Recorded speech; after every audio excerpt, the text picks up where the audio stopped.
Hi, my name is Matthew Deptula. I'm the director, filmographer, and editor of the Behind the PBL documentary. What you're about to watch is the culmination of months of effort to create a complete and professional synopsis of project-based learning. This video is intended for incoming families and staff at the University Academy, as well as a personal portfolio piece, so I hope it finds you well. Thank you for watching, and please enjoy.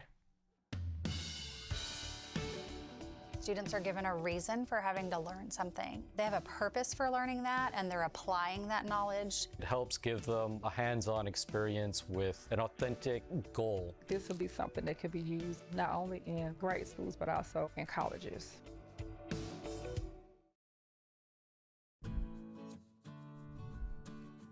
In project-based learning, you get introduced to a project or a problem, and then you learn the content you need along the way and design the final product. It is about providing a real-world kind of authentic experience that allows students to really connect with the content material on a much deeper level. Students start with an entry document. They learn what the project is about, what standards they're going to address, what they're going to learn throughout the project, and what their goals are for the project. Kids are given sometimes a document, sometimes a video, sometimes it'll be someone coming in to introduce a topic. That entry document kind of guides the whole PBL that students are working in. It'll give them something that they need to learn, something they need to accomplish.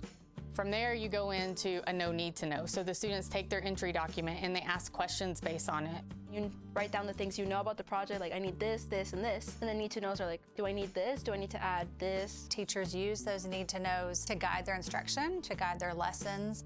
The teachers design workshops that are aligned with what the students need to know. They have design time to get them to the final project. We work in groups of potentially 2, 3, 4, and even up to 5 or 6, where we have to figure out how we can create an innovation or a solution to a problem presented to us. At the end of a PBL, students will present their learning and solve this ultimate project or problem that they've been given. We usually take this in the form of maybe a Google slide or a Microsoft PowerPoint, or in many other different mediums. We try as much as possible to have an authentic audience, whether it's parents or professors or people in that field that are working in that field, so students have a greater purpose for what they're learning and what they're sharing. So PBL includes some key components, and those components include students' voice and choice. They're not told you have to create this and this is what it has to look like. There's multiple people working on it, but in the end, y'all can all choose what y'all want to do. If one person just wants to do this part, everyone has to agree with it. I like the fact, that they take ownership, for their contributions to the project. It motivates them, to get out of their shell, even if they're shy, because they have taken a part in developing a project. They take ownership in it, so that's something they're going to talk about. This is my project. This is what we did. We worked together.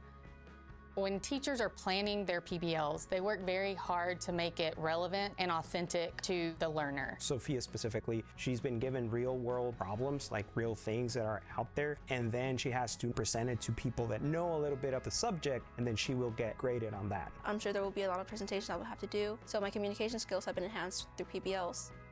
21st century skills tie into being a 21st century learner. Communication, working in groups, technology is an aspect of that, but those skills are very important, and specifically we find ourselves working more with students on the communication piece where they're presenting projects so they can present their learning. Learning how to communicate with my peers and learn from others is a skill that every single person needs, and communication is key. That's what they have always said. We are working to teach the students how to work in a group, not just telling them to work in a group and having them figure it out. It's a learning process and something that's part of the PBL model.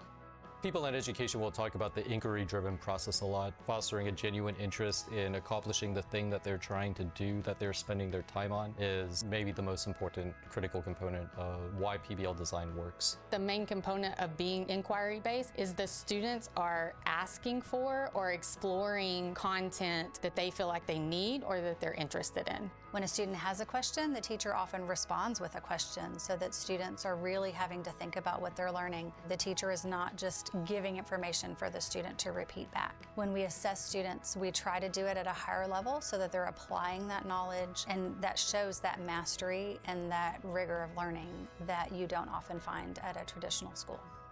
putting them inside a group where they are working towards a goal, they can find their own role within it. So even if they might not be the best at math, they have a teammate who can shore up that weakness, and they have their own strengths that they can contribute towards whatever the group effort is. One of the things that our school works through is blended learning. The classroom activities they do, the teacher assesses them, and from there, they use that data to drive their instruction, and that allows each student to get what they need when they need it. I mean, I've said it a lot that our students need to be independent learners. They're taking ownership in what they're learning. They're excited to learn more. They want to be here. Our students love learning and they want to be involved in their PBL and take it a step farther.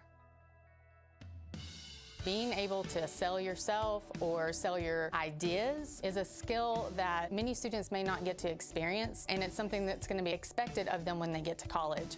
This school is revolutionary, and other schools are starting to catch up and adapt to the things that this school has done, and it's been a phenomenal journey to be a part of this.